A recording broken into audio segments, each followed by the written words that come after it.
Okay, so we'll get started. First of all, I want to thank you for attending. I'm Dave Provenzano. And today our content is based on effective advocacy and leadership. I think in today's world, that is more important than ever. When I trained, I didn't really think that I had to worry about the LCDs and the NCDs and all the challenges that I may face with insurance companies and advocating at the state and federal level. And I think as I've started the practice for many years, I realize that this is probably one of the most important things if you want to maintain access to care. So today we have a lot of great speakers, and I'll introduce them so they can come up. We'll have about 10-minute lectures each, and then after that we'll have time for questions and answers, and we really look forward to your questions.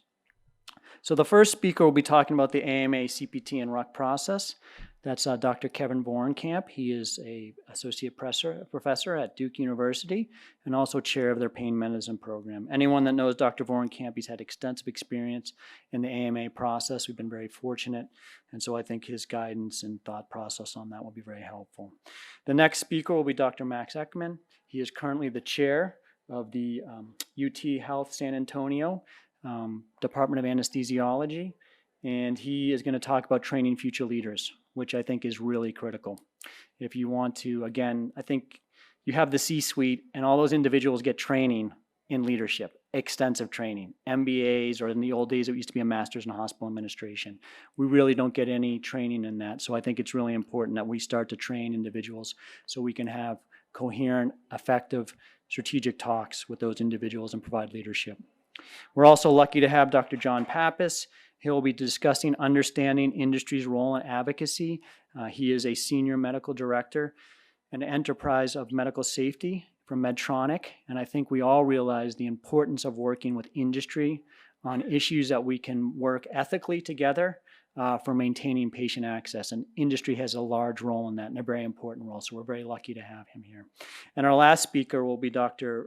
Richard Rosenquist, who is the enterprise chair of the Department of Pain Medicine at the Cleveland Clinic, and he also has extensive experience, and he'll be talking about ASA's investment in pain medicine advocacy, which is really, it's been going on for a long time, and they're really, I think it's been reinvigorated recently, and so we're looking forward to his discussion. So the first talk will be Dr. Kevin Vorenkamp. Kevin's going to actually have to leave to catch a plane, so we'll give about 1 minute or so just for him to answer any questions that people might have before you depart.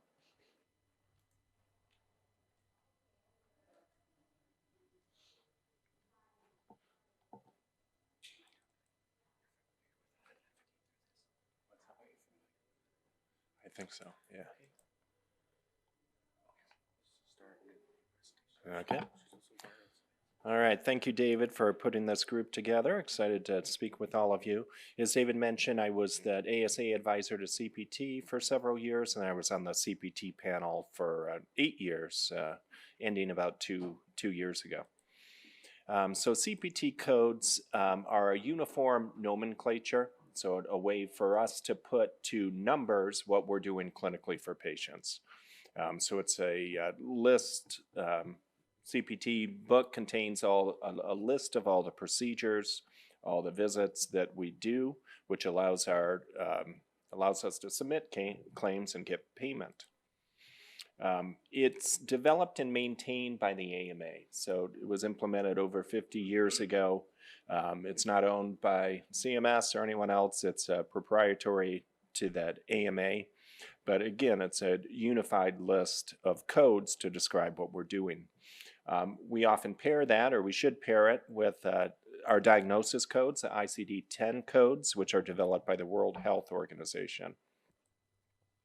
So types of codes, category 1s are the ones we use most commonly. These are commonly performed procedure with existing literature to support their use. Category 2s I'm not going to talk about at all today, other than this. They're supplemental codes used for performance measurement. I have never personally submitted a Category 2 code in my career. Category 3 are temporary codes, so these don't yet meet the criteria for Category 1. So they describe a service, but maybe either don't have the widespread use and or literature support to get Category 1 status. So as I mentioned, Category 1s are our commonly performed codes. They're 5 numeric characters. They're released once a year, so January 1st. So I'm going to talk about the mild code, which will be moving from Category 3 to Category 1. That was presented and approved at the CPT meeting last September. So September 2024 for implementation January of 2026. So any of the codes from the last meeting in May will be 2027. Yeah. Category 3, as I mentioned, they're also known as T codes because they always end with the letter T. They don't go through the RUC process. They don't get valuation. So that's a shorter release date. So typically, if it's just an isolated code, will typically take effect about 6 months later. They're released in both July and January. So the CPT panel is appointed by the AMA. They can be nominated from societies. They're a mix of an independent group of expert volunteers representing typically predominantly our societies. So ASA has historically always had a member on the panel. There was about a 2-year gap 15 years ago when we didn't. But the members of the panel, I'll show you our list of people, but when you're on the panel, when I was on the panel, I was not in anesthesia. I was an anesthesiologist. I was not representing anesthesiology. So we're reviewing the code set. But especially for anesthesia and for pain as well, having someone with the knowledge and understanding of the codes, particularly for anesthesia, which is kind of a completely different world, is very helpful. So how are codes generated? They can be, any of you in the audience can submit a code. So if you have a good idea, you can put it down and go to the CPT website and submit it. I would strongly encourage you to reach out to ASA or a different society first, because there's a lot of implications. Most commonly now, they're externally generated, so commonly from industry, and we get mandates from CPT to modify language, change language, modify parentheticals, from RUC. I know for most of our pain codes, the bundling of fluoro or ultrasound, there used to be a work group of codes commonly reported together, so a lot comes from RUC. Factors to consider when we're thinking about putting a code forward is the frequency. So is this a commonly performed procedure? Is there evidence to support it? There should be level 1A or 1B evidence at a minimum, and the impact on existing codes. And that's something more at the society level we look at. If your goal is payment for a procedure that's new, getting Category 3 status may not achieve that. So that's what the societies can help kind of weigh in and give information. Category 1 status, as we know, does not guarantee payment. So percutaneous disc decompression met the requirements for Category 1 code. I'm not aware of any payers paying for that. Mild has been Category 3. It will become Category 1 in January. That has been getting payment at least by CMS for the last several years, but it's been Category 3 for at least 10 years now. Some other ultrasound guided codes I listed here. So the proposer puts a code change application forward. It goes through the CPT process. If it's passed as a level 1, Category 1 code, then it would go through the RUC process, and then ultimately CMS will do their evaluation. So the CPT panel independently reviews each of these codes, assessing the language, whether it's meets CPT convention for language, whether there's overlap with existing codes, or whether it's kind of a split off of an existing code. For Category 1, they need to have FDA approval. The presenters are really not presenters, so that applicants are called up to the CPT panel. They don't get to put together a PowerPoint presentation. The CPT panel assigned to that tab will kind of present their overview, their review, and then the presenters are there really to answer any questions. Specialty society is an important part of the process. Once the code is submitted, all the advisors, so Ed Mariano and Renee Prescora, for ASA will review all the codes and comment on those that are relevant. So Category 1 criteria, as I mentioned, must have FDA clearance, must be widespread use, must be used throughout the country, not by 5 or 6 physicians. In the procedure service is consistent with current medical practice. As I mentioned, it needs to meet a level of evidence, so typically 1A or 1B evidence, and that's, again, the panel will independently review. It seems like every every code that's submitted puts 1A or 1B and may or may not actually meet that criteria. Once the application is submitted, the staff will review it, may give kind of minor feedback in terms of structuring of that, and then it will go to the CPT Advisory Committee. So all the societies can comment on it, and then it's presented to the CPT editorial panel. Once the code is on the table at the CPT meeting, which is a public meeting, anyone can attend, industry attends, hundreds of people in the audience. It's actually a big room. Then whoever the applicant is, once you're at the table, you can no longer, if it's not going well, you can no longer say, I want to withdraw the tab. So if you're going for a Category 1 code and all the feedback you've heard is that you don't meet the literature requirement or it's not widespread use, it's kind of too late to take it back. If it is passed, as I mentioned, it'll go through the RUC process. A lot of the codes are generated, as I mentioned, through the RUC review process. So sometimes this is, there's Dr. Rosenquist, and his role is the RUC advisor for ASA, has, they have to provide a lot of feedback, and sometimes it comes back to CPT. CMS then can do whatever they want with the code. So they, historically, prior to the last 10, 15 years, typically accepted the RUC recommendation over 90% of the time. It's variable year to year, but much less commonly do they accept that recommendation. They come out with their draft physician fee schedule, usually end of July, early August, and that's where the societies all provide input, and all of us as individuals can as well. But they should be releasing pretty soon the final rule for next year, and the new codes and values become effective January 1st. So ASA's team for CPT, Ed Mariano and Renee are CPT advisors. Dr. Galur, as I mentioned, is an ASA member and anesthesiologist, but she's on the CPT panel, is really an agnostic member, but does have that background. For the RUC team, Dr. Rosenquist has been the RUC advisor for, I think, about 20 years. 17. Thank you, Rick. Dr. Morewood and Dr. Larson's getting involved as well.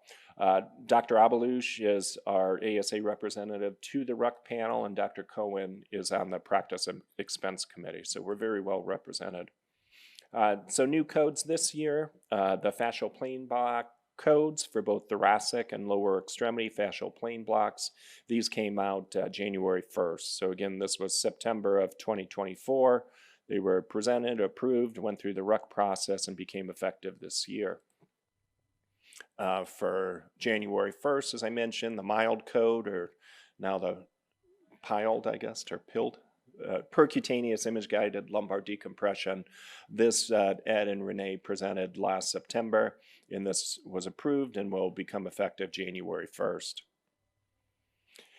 The prior year, new codes that took effect were really with the peripheral nerve stimulator system. There were a couple competing tabs at this meeting, but yeah, what the final effect was creation of, within each category, PNS and SCS, they created a new code for an integrated device. So there, historically, prior to this, there was always a code for the lead and a code for the IPG, and there's now a additional code, which for PNS is Category 1, for spinal cord stim is Category 3 for the integrated PNS device.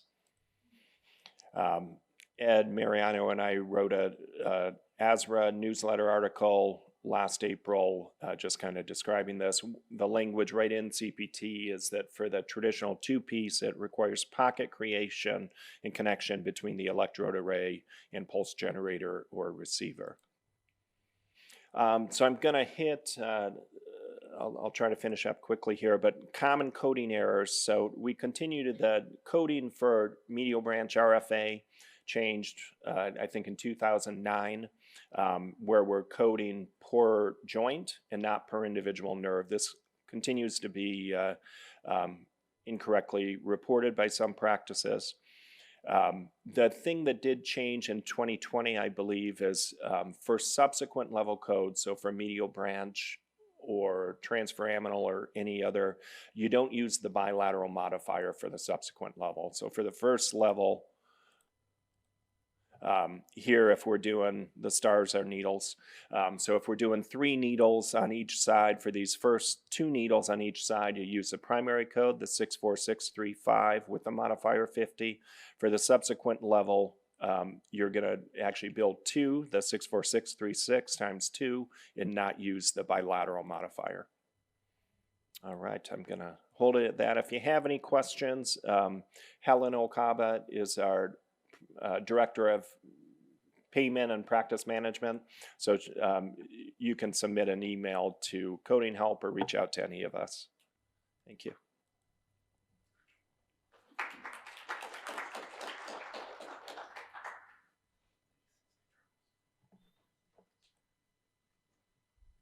Okay, let's see if I get this right. Okay, all right, thank you everybody. Nice to be here with you all. And I'm going to talk about continuing education to meet needs in leadership and management. A lot of us in life will go through a transition where we go from being an employed physician or trainee to someone who's leading a practice or owning a practice, or called into leadership in an organization where all of a sudden, instead of kind of policing yourself, you have to now get a team to follow your vision and to deliver on things that are required by the organization or the practice. And you quickly find out that that's a little bit more difficult. This is a real org chart of an organization I became CEO of for a couple of years on the side. And I'll kind of share what my personal experience was and talk about why education is so important. But one of the things you learn when you become a leader is one of the very difficult things is now you're having to deal with resource allocation. That's one of the things. And these affect people directly. It's their time, their money, their benefits. And you may have some very difficult conversations that you didn't have to have before, like, hey, you're no longer in our organization or you're not cutting it. So this was my experience. I had to present this to our board of directors. I got called in. I was chief of staff at the time. And this is a regional healthcare practice in Texas that had about 55 employees and had a budget of about $4 million. And of course, I was called in to help for bad reasons. The practice was losing about $100,000 a month, if you can believe that. It had investors. And so I went in and I said, okay, I'll agree to help you out because I'm your friend. And I looked at all the roles everyone was doing and all the things that were colored were duplicates. So a bunch of people were doing the same thing and a bunch of people reporting to multiple people at the same time. So we're 3 leaders at the top, where clinical staff, nursing, and providers were all reporting to those people. It's creating a lot of confusion. So I had to right size this organization and have some tough conversations that I hadn't had before. They didn't go perfectly smoothly. I found out that I was a little better at it than I gave myself credit for. But I put myself at the top and said, hey guys, I'm the boss. We're going to cut up these roles and clarify them. And we're going to get rid of duplication and change who's reporting to who. That created a lot of consternation for some folks who are a little bit, authoritative and wanted to have a little more influence in the organization. Maybe they were founders and now they were a little bit marginalized. But for the health of the organization, I had to point out to them and our investors that the bottom left panel is a small cell of individuals where all the money flows into the organization, the providers. Everyone else and all these other things support that. So for us to be successful, we have to cut our overhead down from about 65% to 55%. I said, that's the mark. So we survived. We survived for a while, and the practice made it. And then I got called into being chair of our department as interim. So I stepped away from that. And all of a sudden, I had to level up. I was no longer the boss. I was now under about 7 layers of bosses, starting with the general public. And I work for a county hospital, and I work for a state institution. Dual leadership. And I'm a very small piece of that C-suite at the very bottom, with 200 people looking up to me who I frankly am accountable to, and then a bunch of these other folks. I had to identify where the money came from: hospital CEO, dean, and president. The money layer was the key individuals that I had to convince when I needed something tangible. But I found out my first experience in the boardroom, actually talking to our hospital CEO, is quite autocratic. I got run over. I got run over a bunch of times, actually. I felt pretty bad. I had to learn how to deal with that individual, and that's been a work in progress, but I've become better at it. So I found out, as many physicians do, that we don't have all the skills that we need to do management. Our curriculum focuses a lot on medicine, science, so we're really good at that. But when you go to those meetings, those people don't understand that. They want to know why you need something. We don't have formal business education. We have very fragmented, frankly, training experience, as a lot of on-the-job training. And we have an underweight of interpersonal and team dynamics in our medical education. We also have perceived barriers, both internal and external. So we doubt ourselves, and I think sometimes we're a little overly harsh on ourselves. And then external individuals at the business level may not believe us. They may see us as the grouchy physician that's always, speaking up and having an emotional outburst. And we had old surgeons on our board who would always say, like, they'd pipe up, like, here they go again, they're going to berate everybody, but and everyone just tune that out. So there's also real time constraints. We're very busy. Our focus is fragmented. We've missed opportunities to pursue additional learning, or we may not know where those opportunities are. And increasingly, it's recognized in the literature we have inadequate mentorship and support. So we need to find that. And this study showed that they surveyed a bunch of physicians in Finland who are leaders, and they had a lot of ambiguity and competing demands. And that was basically the balance of clinical and leadership commitment. The health system rather you work. They'd rather you see patients, frankly. They don't really want to invest in you like having office time. That's the hardest thing to get out of an institution. And all the individuals who are clinical leaders in my organization, in my department, when times get tough, my program directors, my clinical directors, what's the first thing that they want to do when it gets bad? What did I want to do? You want to go back to clinical medicine. You're like, screw this. I just want to see patients. I want to do procedures. I don't want to deal with it anymore. That's a very common problem in our field. And so one of the core, kind of like very, very core things we can do to get out of this, based on needs gaps, have been identified as mentorship. It's been identified that at the fellowship training level, both opportunities for fellows to learn how to mentor and to be mentored is an opportunity, and then afterward. Mentorship has numerous benefits. It provides mentees the opportunity to learn beyond textbooks, to get real world perspectives. And to quote Robert Bryce, it allows us to become knowledge multipliers and powerful in that regard. And so we have to kind of realize that, our approach of learning has to change into a vertical development. Rather than acquire more facts and maybe get more useless degrees potentially, or certifications, we have to say, where do I need to adapt and elevate my capabilities?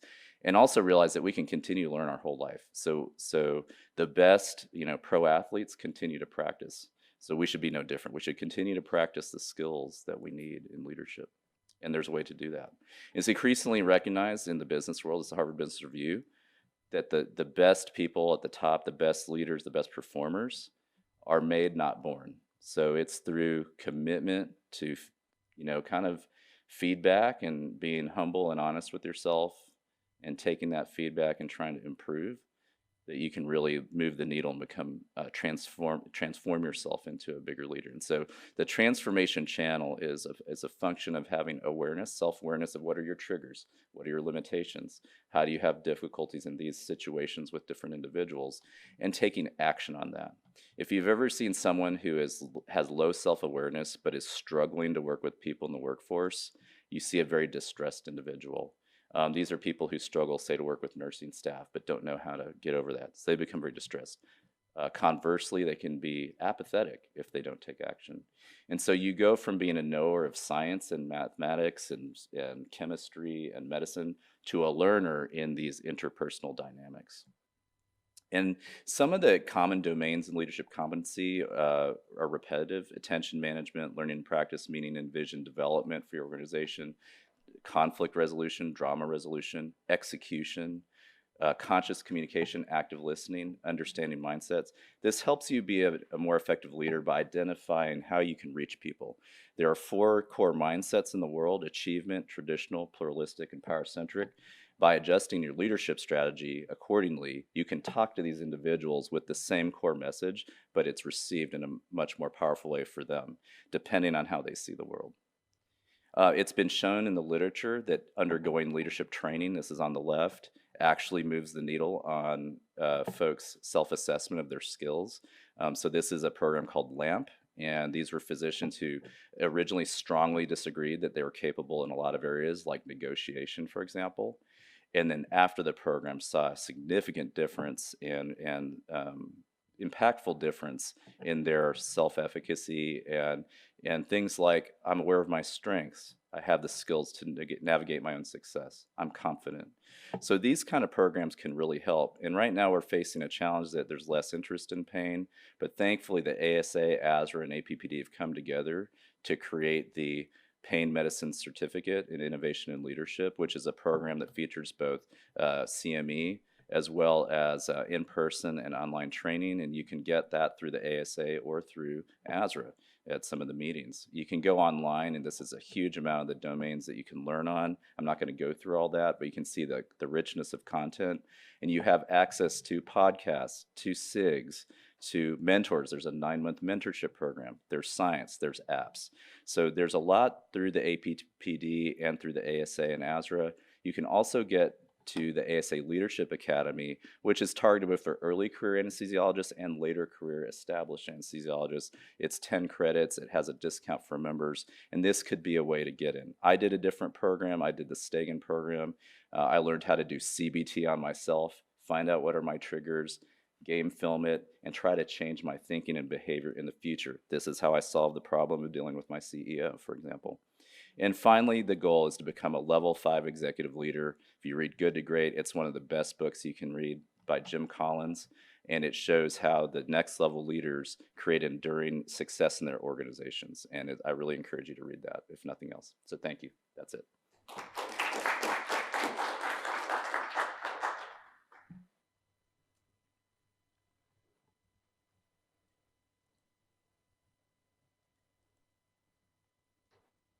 Well, good afternoon, everybody. I'm John Pappas, Senior Medical Director of Medtronic.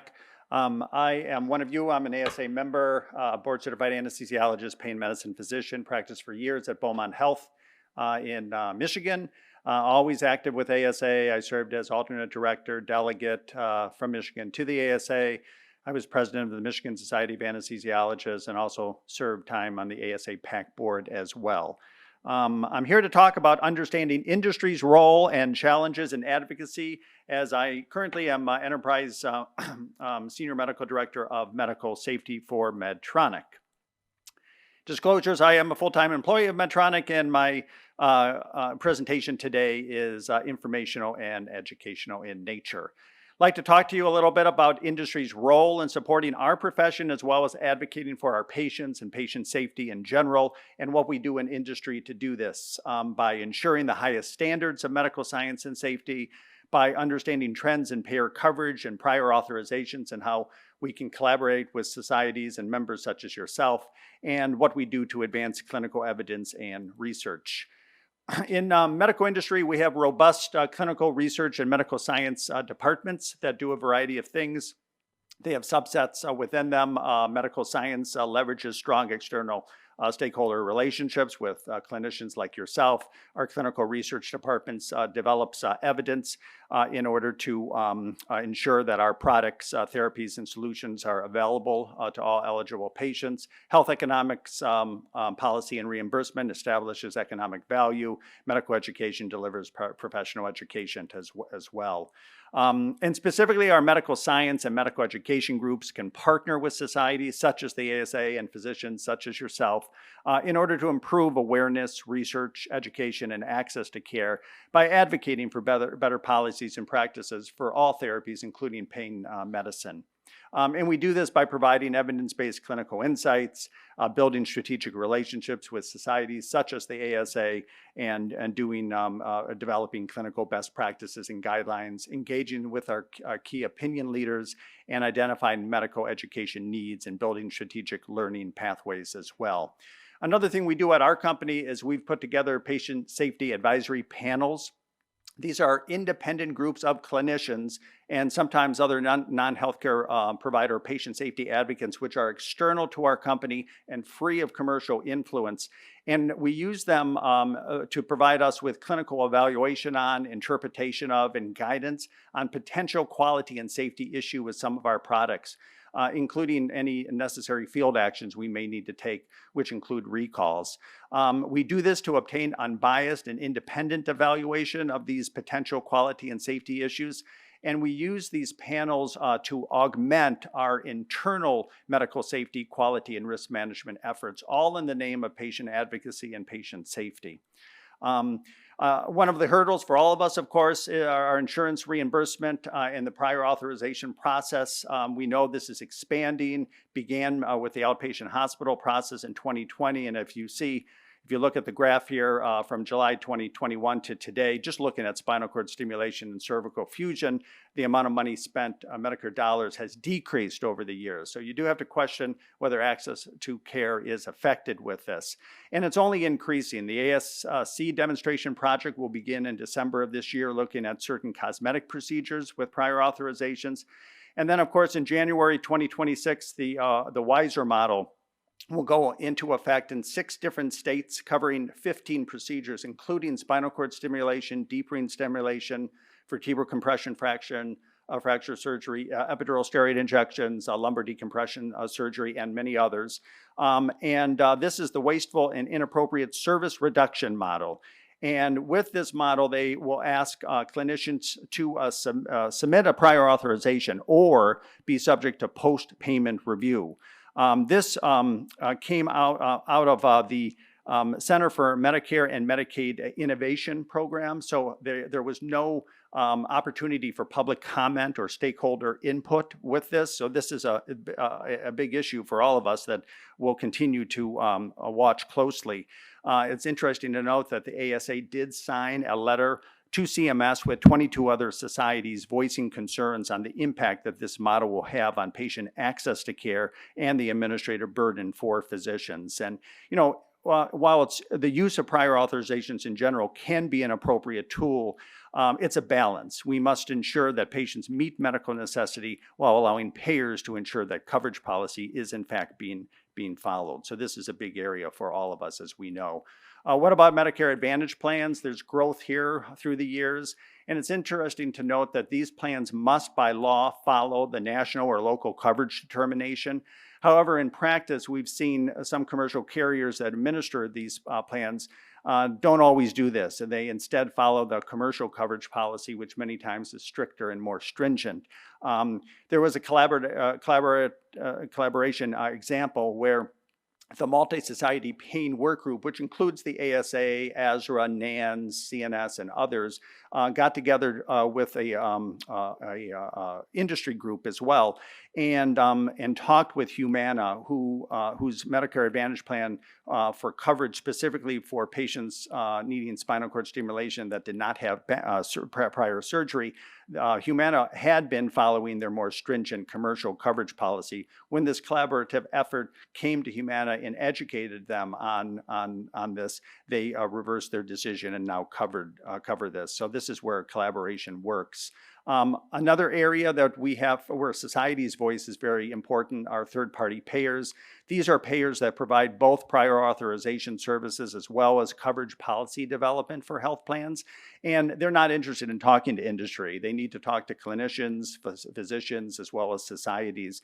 And here is one example of a response on a third party for their rationale for non-coverage of spinal cord stimulation for patients without history of surgery. Just looking at the middle bullet there, they say the heterogeneity of the data precluded performance of a meta-analysis. Well, clearly they lack the understanding. There have been 5 RCTs with this issue. And that's what clinicians and societies need to educate these third parties with. They also state that they have clinical appropriateness guidelines that are developed through a rigorous process integrating evidence-based literature with expert physician review.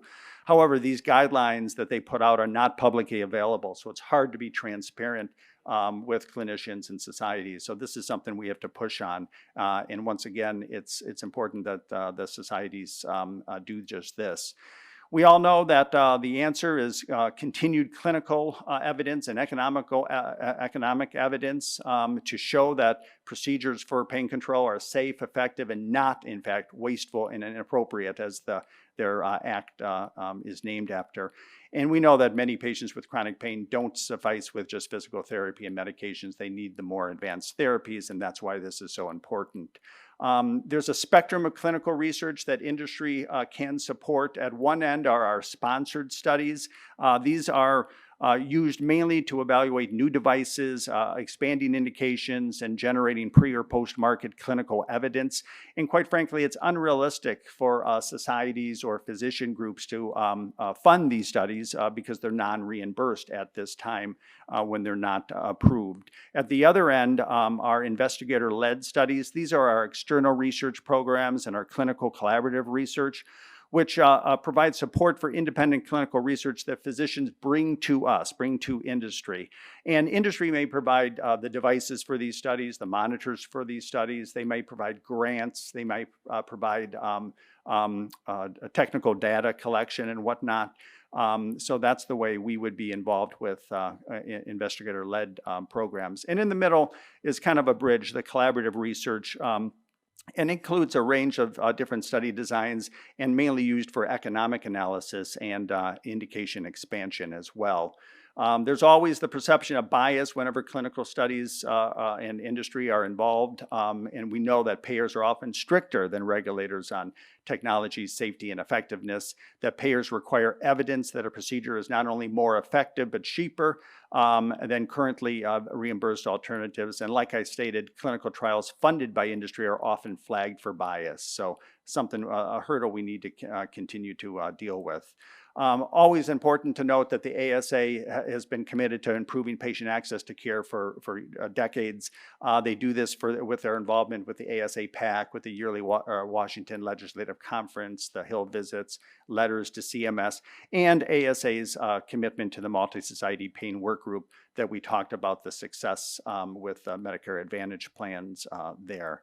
What's the call to action? Well, we need to continue to work together, industry, societies, physicians, to not only generate clinical evidence of our safety and effectiveness of our products, but also the economic evidence.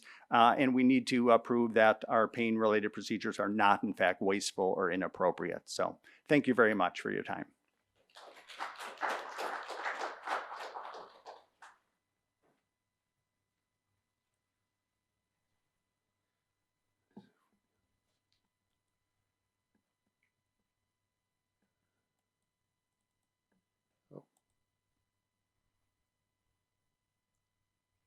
Great. So I'm going to talk a little bit about the investment in ASA and pain medicine advocacy. And I'll just give you my personal bias before I get any further, and that is that for years, ASA toiled away and was very quiet about what they were doing. And as somebody who was part of the group out there doing the toiling, I got tired of hearing at many meetings other societies claiming victories that had been financed in large part by ASA, without ASA really out there saying, hey, we're the ones doing this. And so over the years, I've become far more vocal about the role of ASA. I harassed many of my colleagues who had left ASA and weren't bothering to be members any longer to say, let me outline what ASA has been doing. And the commitment that ASA has made. And so this is an opportunity just to highlight some of the things that ASA has been doing over these years. So I just want to help everybody appreciate the value of society membership, not just ASA, but the other societies as well, in supporting your interests with practice guidelines, CMS letters, the public, and general advocacy. And there are a lot of things that ASA is doing. So just as a brief example of some areas that are working on advocacy, you've got the Committee on Pain Medicine, Committee on Economics, the Center for Anesthesia and Perioperative Economics, Committee on Regional Anesthesia and Acute Pain Medicine, just for things that relate to us in a very direct and proximate way. When you think about what does it take to have advocacy, right? This is the group that goes to the AMA, right? That trip is sponsored by ASA. They pay for their hotels, they pay for their travel, they pay for their per diems, right? Sending that many people to the AMA on a regular basis is not for free. You can see that we've actually had quite a bit of leadership, and if you recognize Jesse Ehrenfeld, he was just the recent president of the AMA. That's a big deal to have an anesthesiologist have that leadership role and to have that voice across the nation for that year. CPT RUC, this is just a partial list. So, you know, Kevin talked about the CPT, we talked a little bit about RUC, but we also have staff members that are there, and we have had and continue to have extensive support from a very well-known legal firm by the name of McDermott, Will, and Emery, right? They have provided us with statistical analysis, support in developing scripts, looking at the large databases, and all these things that are necessary to be able to go to the RUC and make effective presentations. So the number comes out of CPT, we send it out for all of you to survey. All those statistics come in, and the ASA collects the statistics not only for ASA, but for every other pain organization who does a survey. That data comes to the ASA, and the ASA does the statistical analysis. The ASA prepares the practice expense sheets. The ASA types up and puts together the summary recommendations, right? The description of work. All of that stuff is finally sitting at the ASA and getting put together so that we can present it effectively at the RUC, right? We have other societies out there that don't even have the staff members to run a survey, right? So ASA supports these other societies in doing these things, right? On a national and state level, just a short list. Manny Bonilla is the ASA Chief Advocacy Officer. Essen Kronbach is an attorney that works with us. Jason Hansen is the Director of State Affairs. If anybody's watched Manny Bonilla's career, Manny's recognized as the most effective lobbyist in Washington, D.C., and consistently wins awards. We are so fortunate to have somebody like him on our team and speaking on behalf of us, and also just helping us to strategize how to move forward. Nora Mattis is also the Director of Governmental Affairs. She does a great job, and it's only as an effective group that we're able to move things forward. ASA PAC, if you're out there and look, ASA PAC is the nation's #1 physician PAC, right? It's only that way because all of you contribute, right? And I can't emphasize the importance of doing that. Those contributions allow us to do a lot more things on an advocacy level than we would otherwise be able to do. And there are 12 committees in the ASA that have 100% participation. We get picked on as members of the committee every year to make sure that we have actually done our contributions and collect our pins so that we can proudly wear them during the ASA meeting. But you look at all these other people, all right? Orthopedics, we have a better PAC, all right? College of Radiology, we have a better PAC, right? Even better than American College of Emergency Physicians or the American Hospital Association, our PAC is bigger and better funded. So just emphasize the importance of participation at any level, but if you have a bigger pocketbook, donate more. I'm going to talk a little bit about the Pain Medicine Coalition, and I had the good fortune of participating in the Pain Care Coalition a number of years ago. That society or group effort went defunct when there were financial difficulties with the American Pain Society and American Academy of Pain Medicine. ASA leadership, and thanks to the extensive involvement of Dave Provenzano over here, there was an effort to rebirth or restart a new group called the Pain Medicine Coalition. And so we now have 4 groups that are actively involved: the American Society of Anesthesiologists and Sam Naruse and myself, American Society of Regional Anesthesia and Pain Medicine, Ed Mariano and Dave Provenzano, International Pain and Spine Intervention Society, and it's David Mauk and Matt Smook, and the American Academy of Physical Medicine and Rehabilitation, which is Byron Schneider and Christopher Planteras. And this group is getting its legs and looking to have opportunities to comment on many things. But if you look at the current efforts, we're participating in things related to No Surprises Act, WISER, safe prescribing through reporting, Blue Cross Blue Shield, fascial plain block coverage, prior authorization for pain procedures, and I think there's been a lot of discussion about trying to address gold carding. There are certainly concerns around the practice of pain medicine, and most of us feel particularly picked on. And some of this may be related to how a subsegment of our pain physicians are practicing. And so we get more attention from CMS, we get more attention from the private carriers, and we need to do something as a larger group to reestablish our credibility so that we're not just the subject of things like WISER, where they're saying, you're doing things that are wasteful or inappropriate. And we really need to help them understand that our goal is not to be wasteful or inappropriate, but actually to provide better patient care and better outcomes. We're talking about trying to find a way to meet with CMS to understand why pain medicine is being targeted. And in large measure, we really need to get to our congressmen and our senators to have an impact in trying to get CMS to behave in a more rational manner. And we need to work on continued ways to keep pain medicine research support coming from the NIH and others.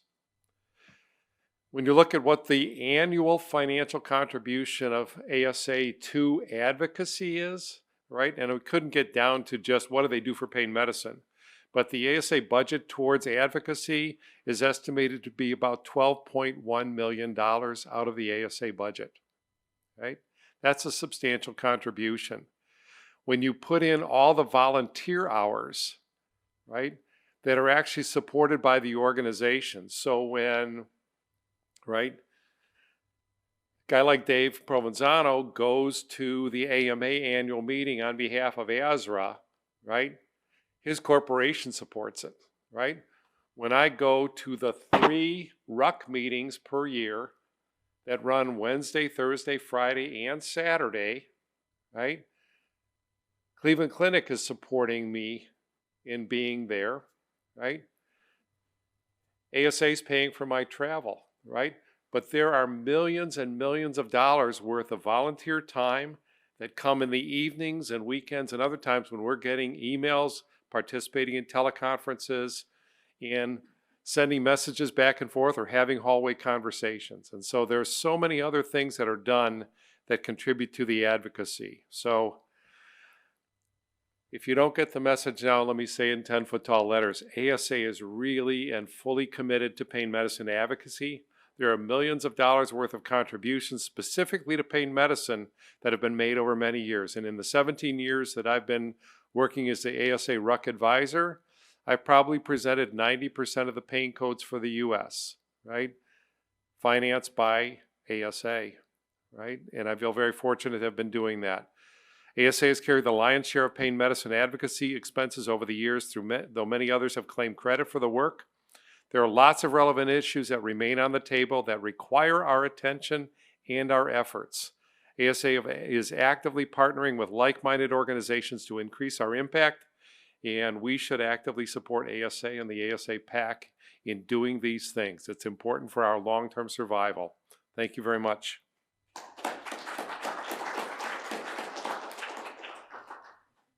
So if I could have all the panel members please come up to the stage. We have time, we have about 8 minutes here for any questions that you may have. Feel more than welcome to come to the, okay. Well, I have a few questions, and I want to thank everyone for attending. I think, as I stated at the initiation, it's very important that we do this because it's really critical, and I thought all the speeches were excellent, so thank you very much. So Dr. Pappas, one of the things that bothers me, because I participated in many of these industry studies, is the reality is that these studies are not going to happen without industry. Millions of dollars, the infrastructure is like enormous, and after you participate and you realize this. So how do you think, and to be frank, like I found these studies to be ethical. And so how do you think we can change that view? Because first of all, I don't think these studies are going to occur without industry funding. And so how do we get, I think part of it we've beat on ourselves, but how can we get these viewed in a better light, and how can we make these studies be respected by payers?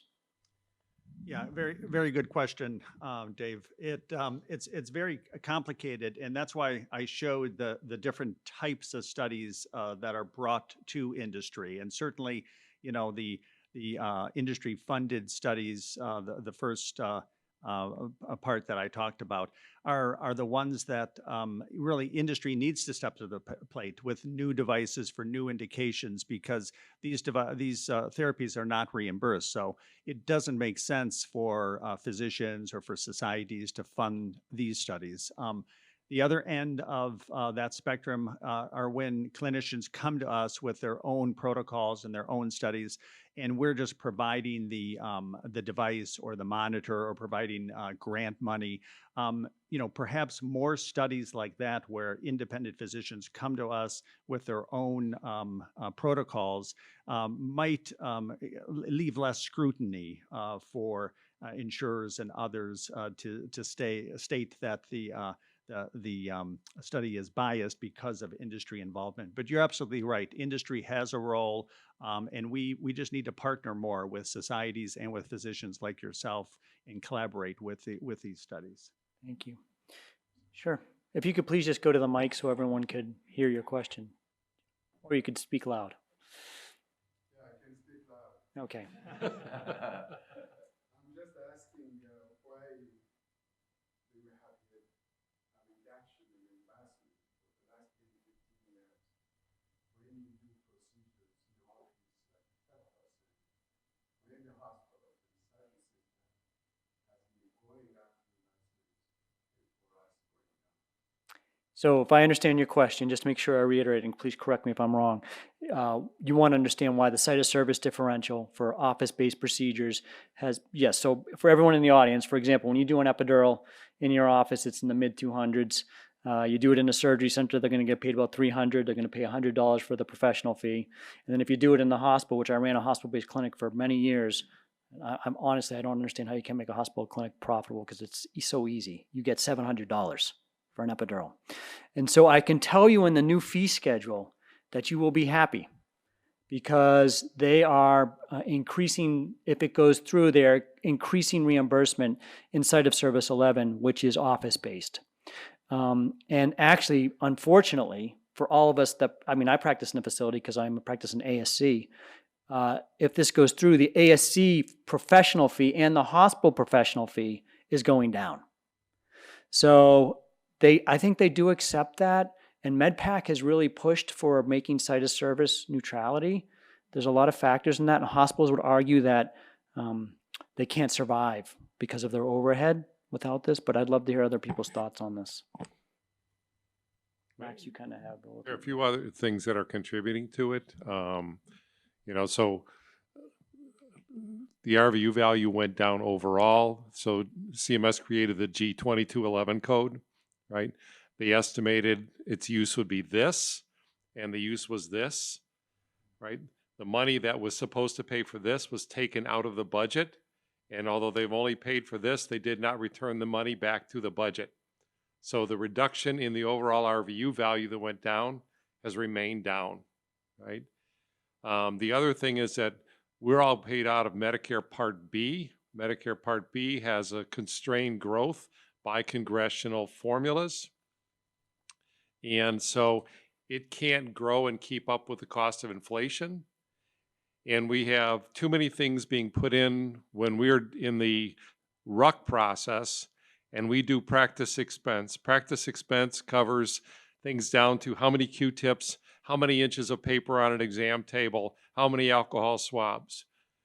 But unfortunately, as people are looking for the ability to create non-facility payments, right, for things like, let's say, SI joint fusion as an example, right? The cost of that screw to do an SI joint percutaneous fusion is incorporated into the practice expense.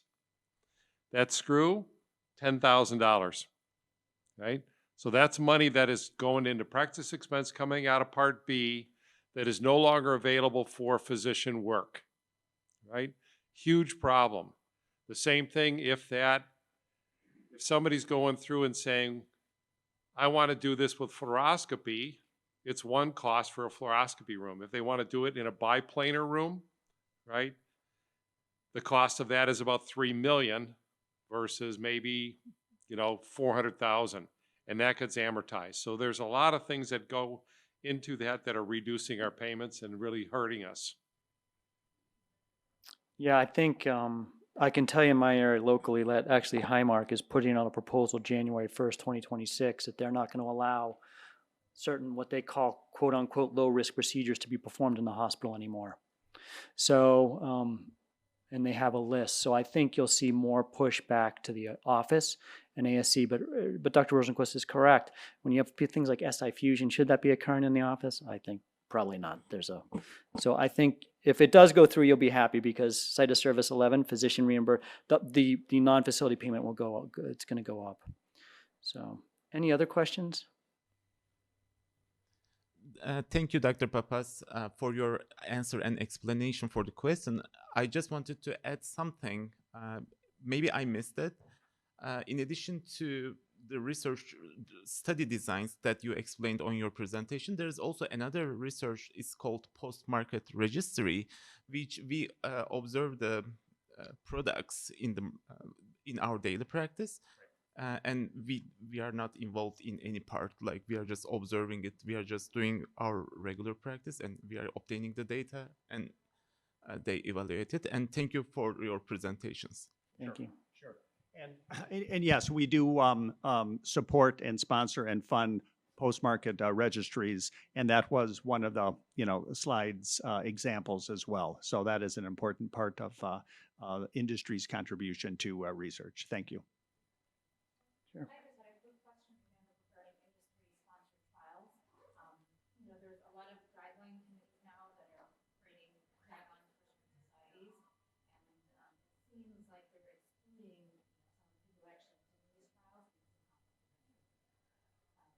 of how it's important to have their input too when they're doing trials. Yeah, so my understanding, great question. So like you may have participated in blank study on device A.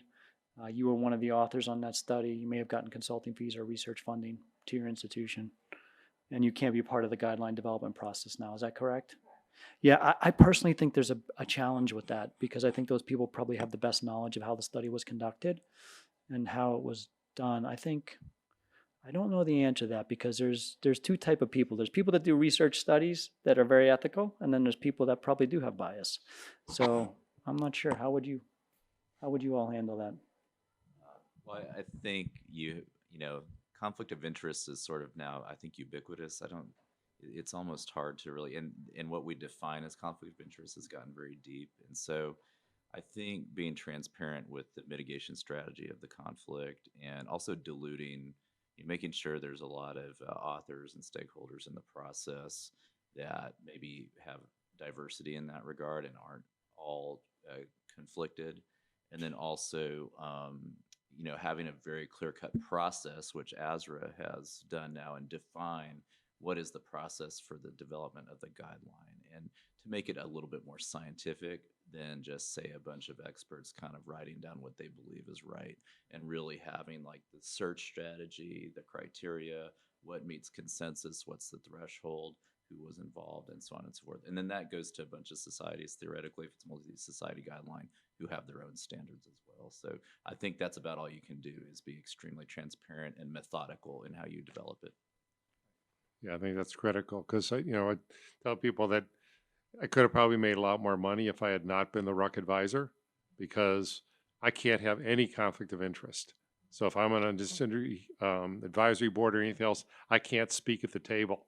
And that's the first question from them is your name, your society, and do you have any conflict? And if you have any conflict, you can't even be in the room. So it's a real interesting thing. So that's kind of the standard against which, CMS is requiring us to be at the CPT RUC process. So at the CPT process, industry and everybody's there. At the RUC, you can't have any engagement. But it puts us in a very difficult position. Oh, because we are physicians. Who else is going to do these clinical trials? right. We're not going to have level providers. So usually experts in the field that are contributing and make them. Yeah, it's great. One society that I've seen like do it well recently is like you will not exclude those individuals. You'll just make sure that the author list is balanced, and that I think that's probably because there are many people that contribute, right? That Mhm. And the other problem too is honestly in some cases too that we know we have guidelines now that are being developed. Look at the BMJ guidelines. Where is a practicing pain physician that's doing those procedures? So I do think it's a challenge. I do think we have to find a happy medium. You can't just exclude everyone. Transparency is critical. We'll take one more question. If there's one more question, I think we have to end. I want to thank the members for the great talks, and really thank you for all your efforts. And Dr. Rosenquist, was really great to see all what ASA is doing and so we know it and we believe in it. And I think I've realized personally that it's impossible without ASA's help, because no one has the bandwidth like ASA does. So thank you very much for attending.